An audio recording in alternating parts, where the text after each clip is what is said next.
Welcome to Outmatched, where we help you play smarter in the game of dating and life. I'm Anna, joined by my Season 1 co-host Eric, and together we're exploring the chessboard of players and moves in today's dating world. Whether you're single, in a relationship, or here for entertainment, we invite you to grab your chess piece and take a seat. In each episode, we tackle one real-world dating dilemma, sharing unfiltered stories from our own game boards, the psychology behind the moves, and advice you can use to get ahead in your relationships. Because in the game of love, you're either playing smart to win, or you get outmatched. Choose your next move wisely. All right, welcome back to Outmatched, dating, life, and more. I'm Anna. I'm Eric. And today's topic, we're going to talk about Dating while healing. Is it ever really the right time to start dating? Should you wait until you're fully healed? What does that even look like? Can dating be a part of your process? I've got thoughts. I've got feelings. So I'm going to take the baton. Personally, I think dating absolutely can be a part of the process. I don't think there's ever a time when a person is quote unquote fully healed. But I think of that in a global, self-centered perspective, as in we should always be in pursuit of a more perfect self. And because of that, the bumps in the road aren't actually wounds. I think what they are lessons and ways of shaping the slab of marble that is who we are. And every chip that chips away brings us closer and closer to our final statue, our final, Michelangelo's David, right? Mm-hmm. And so how do you do it? What do you do? I think that if you are going to date while you are feeling the hurt from another relationship or harboring reactivity to certain things about any person who shares the same traits as like an ex or something like that, is that you need to be honest with yourself. Are you ready to actually be open? And if not, can you tell that to the other person? Because there are a lot of people out there who are fucking trying to put their all out on these fucking dates, and the person that they're on a date with is actually not available, is actually not emotionally ready to be engaging in a serious way. It all comes down to them not articulating whether they are ignorant of it themselves or they're intentionally not trying to, quote unquote, spook off a date or whatever from being on this date with them, because they also fear rejection. So what do you think? I think, yes, it can be part of your healing process after you've done significant self-reflection and built a level of self-awareness so that you don't repeat your old patterns. So in my head, I'm thinking of it as like an 80-20 rule. You've worked on yourself and gotten yourself to like 80% ready, or 80% like, I've acknowledged these are the patterns that I've had in the past. I tend to date these kinds of people and they're not working out for me. Okay, I've fixed why was it that I was attracted to those types of people? Where was I accountable for why our relationships didn't work out? What could I have done better? What are the wounds that I was responsible for healing that I dumped on someone else, made someone else process a past that they were never even part of? Did you go through a lot of that already? Are you in a place where you truly are emotionally available and ready and healthy for not just yourself, but for another person? And then if the answer is yes to that, then I think a good relationship could get you the other 20% there, creating a very successful, healthy relationship. I have self-awareness, emotional intelligence of myself and others. I've worked on myself to understand what it is I need, what I want, how to set boundaries, all the things. And I know how to identify red flags and green flags in people. And therefore, I am ready to choose a person with more green flags than yellow flags or whatever. I've done enough work to be choosing better and to also be showing up better. And in that case, I think, a good relationship or a good partner who enters your life could be part of that. Okay, now that you've quote unquote like studied, now let's apply what you learned in the real world. You learned all about, how to communicate better, how to solve conflicts, how to set the boundaries, how to trust, you've done all the homework. Now let's apply in the real world. Can you show up this way? And that's your game time. Like, you can study how to play soccer and learn all the moves and the tricks, but it's not until you're actually on the field moving that you're like, now I know how to play soccer. I know how to maneuver through this relationship. It's funny that this is your perspective, because I find this from a lot of the women in my life that I'm friends with and so on and so forth. This is often their approach, is I need to be at a certain point with myself before I can do dating. And I feel like my perspective, maybe not perfectly representative of men, but I think is pretty accurate in a lot of ways, where guys are just going to throw themselves out there and just do the damn thing. And so I think if that is going to be your approach, if you're going to do what I do, oh my God, don't be like a cannonball. Don't wreck shit. For the love of God, like, everybody has had experience with someone, like going on a date with someone who doesn't know, who isn't aware of the things that they're doing or how not prepared they are to, like, meet people where they're at. Because, again, what you want needs to be where you're at. Mm-hmm. You have to find someone who's at your level, or is at least willing to accept you at the level that you're at, right? Without harboring resentment or needing you to be someone that you're not. Mm-hmm. That is paramount in all this. I see this less as like I'm 80% healed or I'm 60% healed. I could be 100% healed. I see it more as like, do I have like a prepubescent emotional growth, and then upon reaching adolescence, you have attained the skills of self-reflection and accountability and honesty and being able to be comfortable communicating these things in general. And once you are at that stage, I think it's fine. I think it's ethical to go out and you could go out and be a huge piece of shit who isn't ready for fucking anything, but you need to be really honest and really forthcoming about the person that you are, where you're at, why you're there, and also keep yourself accountable that if you see a person getting attached to you and you aren't ready to give them what they are wanting from you, you are ethically obligated to push this person away, to say... To communicate. Don't just, like, ghost.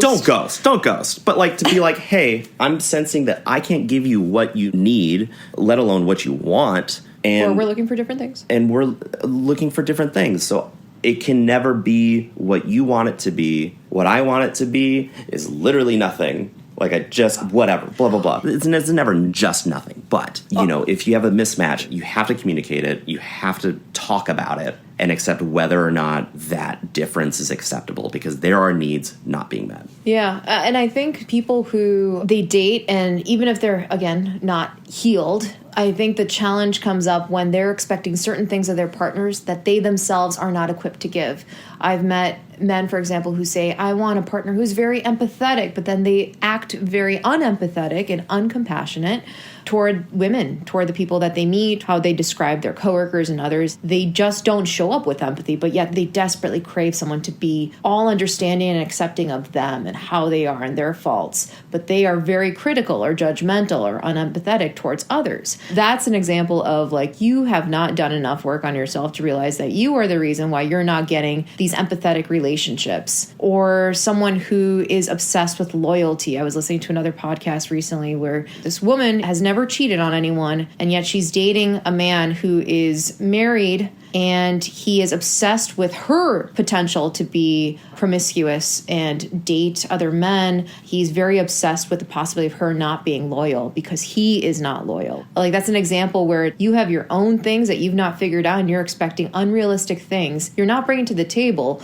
what you're asking others to bring to you. And I think that that's a sign of, like, this is a person who has more healing to do, like more self-awareness to do, more self-reflection. Figure out, why are you this way? Why are you obsessed with someone else's loyalty when you can't give it yourself? I don't know if the word healing is quite all-encompassing of this thought that I have. It's more self-awareness. Like, if you are someone who still has major gaps in your self-awareness of how you show up and what kind of a partner you are and what you contribute to other people's lives, and you're expecting others to be in relationship with you because you don't want to be lonely or you need sex or whatever it might be, I don't think that's going to amount to a successful relationship. So you don't get to be a piece of shit without saying and knowing and acknowledging and discussing if it's, like, acceptable to your partner, whether regardless of the level of commitment, without communicating that you are in a pretty piece of shit place, or that you are obsessed with loyalty, right? And that's something you need to work on, and you know that you need to work on it. One good point, I think,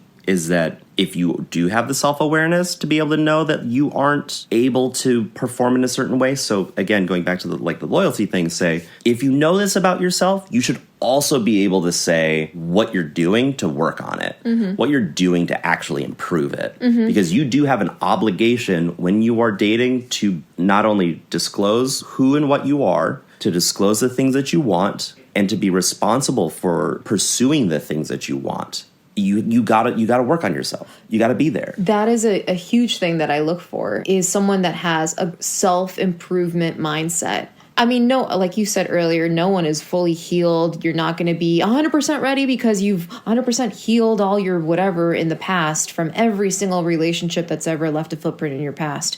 But are you someone that's continually striving to improve? Because if you are, that's workable. If you get into an argument and the person that you're with is like, hey, you are showing up like this, you recognize like, oh, I have done that in the past. I guess now is a time that I should be open to figuring out how to be able to have this kind of a conversation with someone without escalating it into an anger reflex or whatever it is, whatever that personal challenges of yours. If someone is showing that they are willing to continue to improve and they're curious about themselves and about the other person's experience in the relationship, I think that's really important. You can work with that in my mind. I can work with someone that has a growth mindset and cares about my experience, because I am the same way. I have a personal growth mindset. I'm constantly trying to learn and better myself, and I care about the other person's experience, but I also want them to be looking to my side the same way. I think when both people care about how the other person is feeling in the relationship, there's hope. There's hope for it going well. I agree with that. Absolutely. You want it to be a good experience to date you, usually.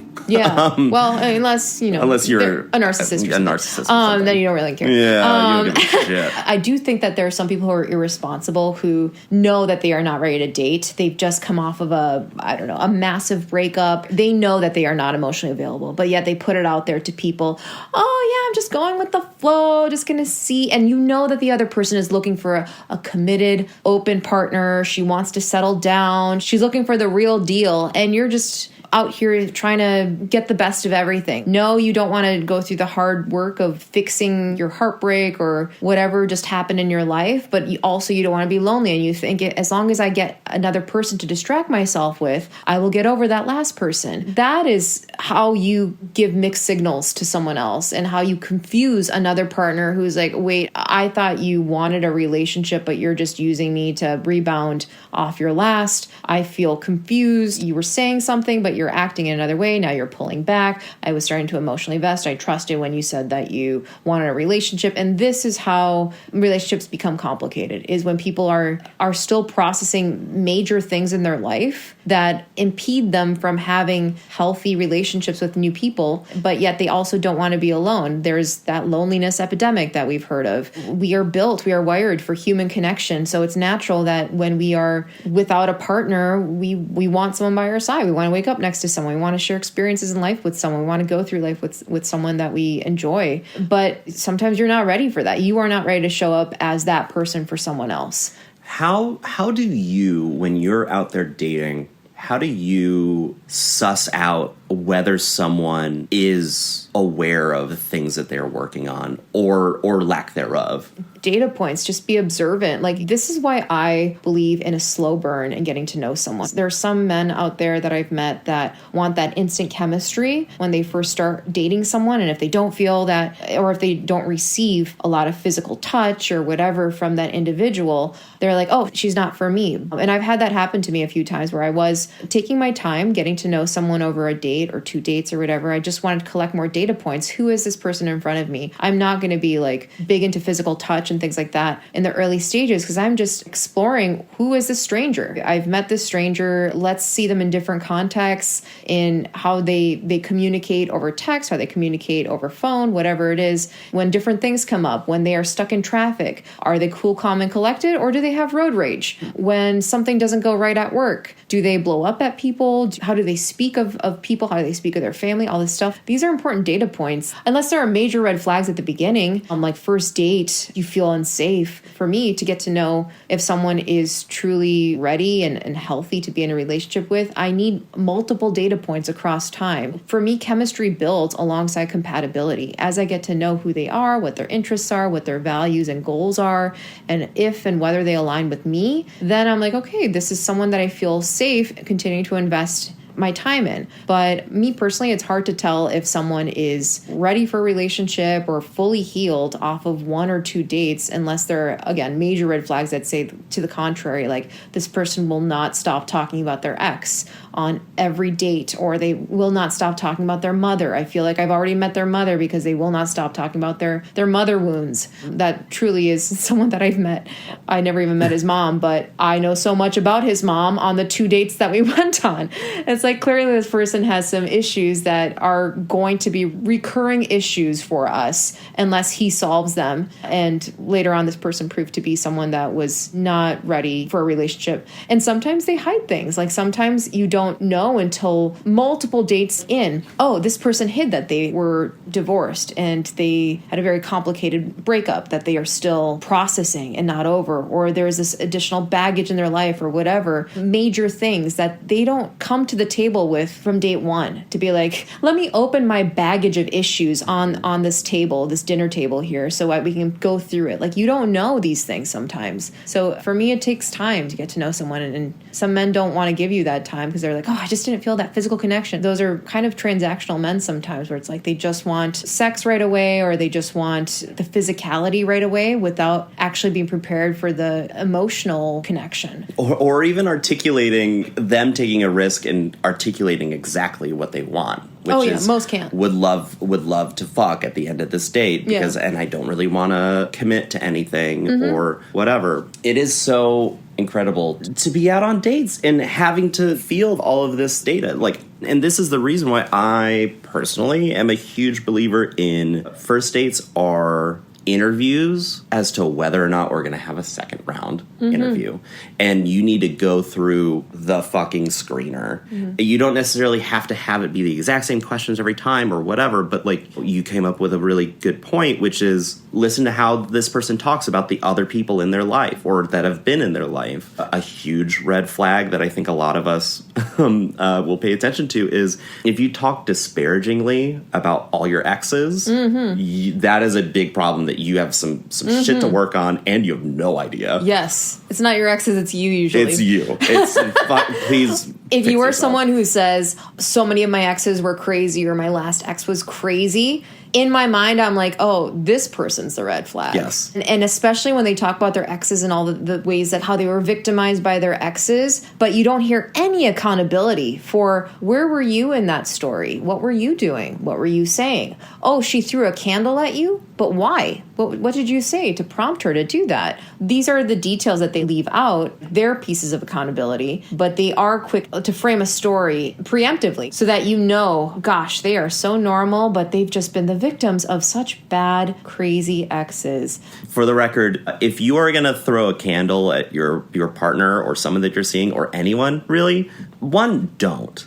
2, take a step back and be like, I'm feeling pretty heated right now. I should self-regulate because ultimately, like, that is a crazy thing to do. Yeah. But you could have a perfectly justified reason for feeling that upset because I've been in that situation before. Yeah, and I'm not condoning to be physically responsive to someone or aggressively responsive to someone through violence because they said or did something to escalate conversation. No, I'm not saying that he deserved to have a candle thrown at him, but please acknowledge what was it that you said? Why? He should be able to explain how he got there. How did you get there? How did you get to the point where she had to throw a candle at you? Were you aggressively taunting her? Would you not let up on, I mean, my imagination at that point, I didn't address it with this individual because this actually was something that someone told me. Oh, God. I went to his house and I noticed, but I didn't say anything about why there was a dent in his bathroom door. And he noticed that I looked at that dent and he was like, oh yeah, my crazy ex-wife threw a candle at me. I just let it go. But in my head, I was thinking that's something to be cautious of, that he was part of this equation and he would mention his ex-wife a lot. ex-wives, actually. I didn't know until later that he had multiple ex-wives. Talk about your exes. Yeah. Like, it's okay to talk about exes. It's just, it gives so much information. But also, like, in no point in his stories, he talked about his ex-wives so many times. I've never met them, but I feel sorry for them, not because of anything that he acknowledged that he did toward them, but because as I started collecting more data points of how he treats people, me and others, I was like, I can totally understand why you would really press these women to their edge, the way that you behave. And I never had this conversation with him, but it's like, I empathized with his exes to be like, wow, he is a very unsavory character. He does not realize that he is the common denominator in his failed relationships, why he has very short-term relations now in life. He's had failed marriages. His kids won't talk to him. I didn't even know that he had kids until well into dating him, because that's something that he specifically said he did not have, because I asked him before we met if he has kids. He's like, no, I don't. And then later... So he lied. He's he doesn't know who he is or how he or what he's working through. And somehow all of his exes are crazy. And it is not your responsibility to fix this guy. Oh, I wouldn't know. I left. That's a great thing to really take home. It's just like, for the love of God, you're not out here to fix other people. Oh, hell no. You just have to take care of yourself, right? You are not obligated to explain to the person why it didn't work out. Yeah. There's a different conversation that can be had if they are curious and genuinely curious and willing to engage. But I don't want the emotional labor of being someone's therapist when I'm supposed to be his girlfriend. Correct. Hire a separate person for that. That is not me. I think it's okay to like have conversations with your partner if they are open and willing, and you are open and willing to also receiving their feedback. Don't just vent about your exes without being open to like receiving some critical questions in return. What was your role in that story or that situation? Like, one of my favorite first date questions to ask is, what were the major relationships that you've had in your life, and how do they inform the way you date today? Ooh, you have some good questions. I know. That is a really good question. It's very telling. It's very telling because it tells you this is the relationships that they've had. This is how they went based on their narrative. If they're honest. If they're honest, right? And the way they characterize it and how big of a role they play in the story of their lives. And if they're not explaining or being forthcoming about the role that they take in their life, in all of their communication, they have no idea what's happening upstairs. They are just externalizing all their problems. Everything is everyone else's fault. Yeah. This person is out of touch. Yeah. So our original question was, do you believe it's okay to be dating when you aren't fully healed and incorporate that into your growth process? When you hear these people, and I think maybe that's why dating is so challenging and people get burned out and just exhausted with it, whether it's trying the online route or even in person, is that you meet a lot of people who have challenges that are unsolved or awareness deficiencies, self-awareness deficiencies, emotional deficiencies. I don't want to be part of that equation. While you are still messy, like super messy, like, can I walk into someone's emotional home where it's like, yeah, some things are not really quite tidy, but it's workable. Like, I can still see the floor. I can I can still walk around. There's like the couches are still clean. Or I don't want to be invited into or like bamboozled into entering someone's life because they need a relationship or want a relationship even though they're not ready. And then you get into their emotional home and it's a hoarder's paradise. Like, they've not done the dishes since like 2004, the last time that they ever read a self-help book or talked to a therapist. Or, you know, there's just like so much chaos and disorder. And then I think some people, you were telling me that it's not my responsibility to fix people or heal them, whatever. Totally agree. But some people, they're overwhelmed by the mess. They're like, damn, this house had such a great exterior, though. I see the potential. I see the potential in this house. Maybe I can work with them to clean up their house. And then you end up just carrying so much emotional labor and stress in that relationship, trying to get them to heal and recover and clean up their stuff that really is their responsibility. You did not help make that mess. You just walked into a house that was already pre-messy before you existed in their life. So it's not your job to help clean up the mess that other people made or that they made in their own life. Bring them to the professionals or encourage them to get the assistance that they need or the support that they need, but that is not your responsibility. You are perfectly in your right. If you open that door to their emotional home and you see this is chaos, you are perfectly right to turn around and be like, I'm going to look for a different house in the neighborhood. And they should be able to tell you that there's chaos. They should be able to tell you that I haven't done dishes since 2004. Like, if it is in a certain state, their emotional home, and you are not been given any insight as to what to actually expect that is accurate to the state that it is in, run. Don't get invested. Don't overinvest yourself.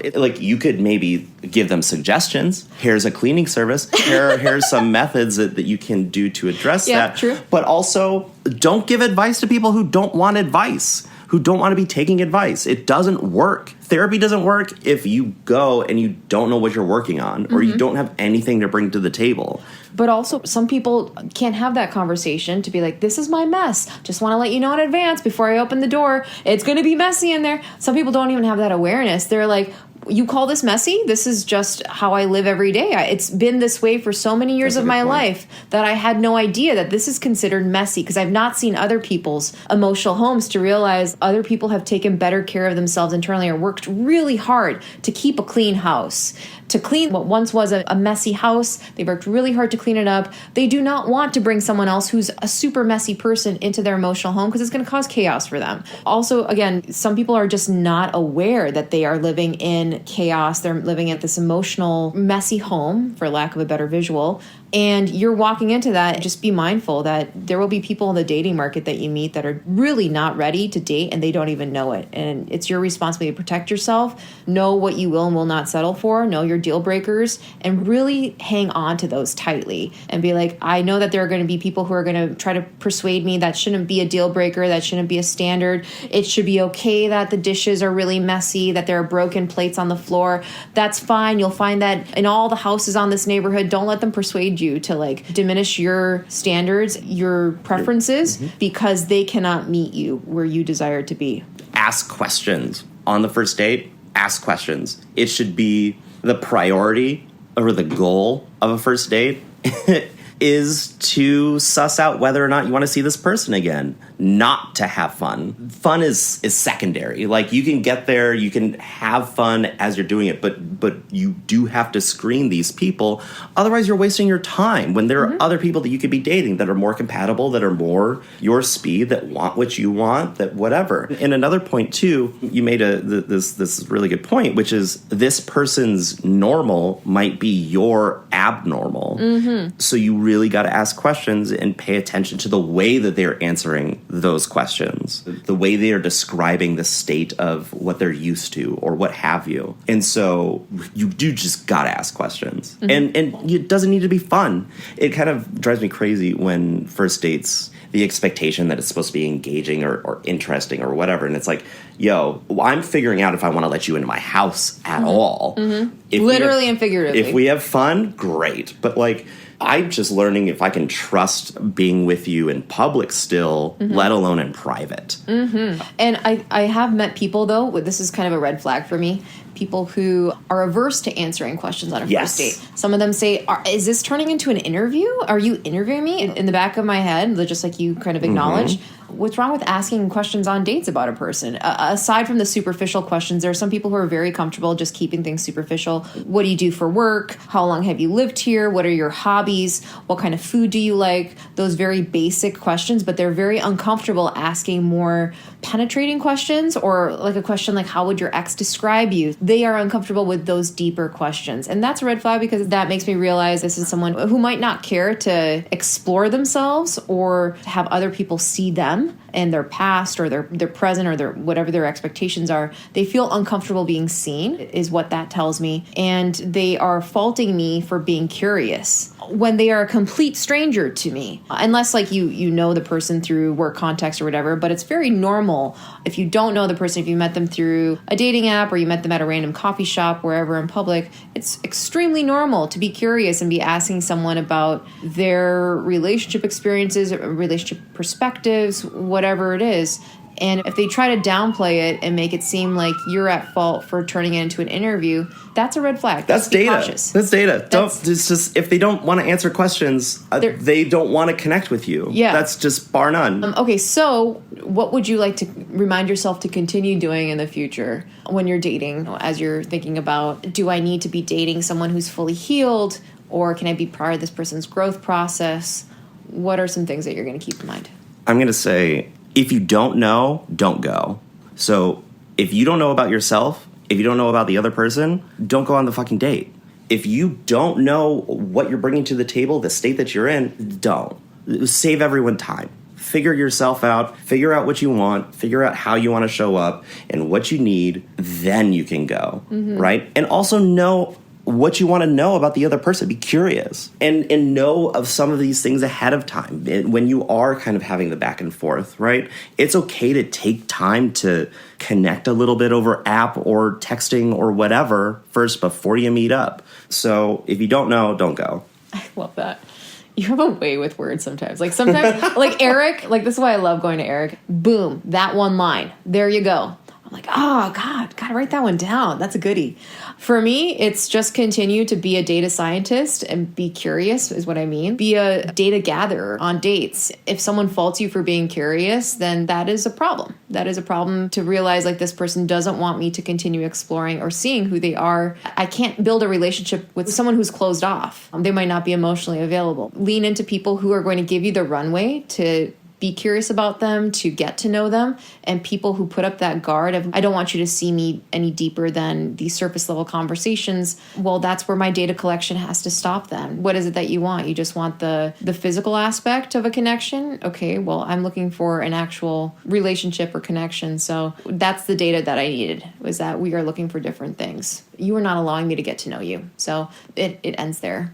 It ends there. And it ends here. Yes. So thank you for hanging out. We'll see you on the next topic of conversation. Bye. Be good. See ya. Bye. Thanks for listening to Outmatched. Be sure to follow and subscribe on Apple Podcasts or Spotify. Leave us a positive review and share this episode with a friend who'd love it too. Check back soon for more episodes. And until then, make smart moves and play for the right match. Checkmate.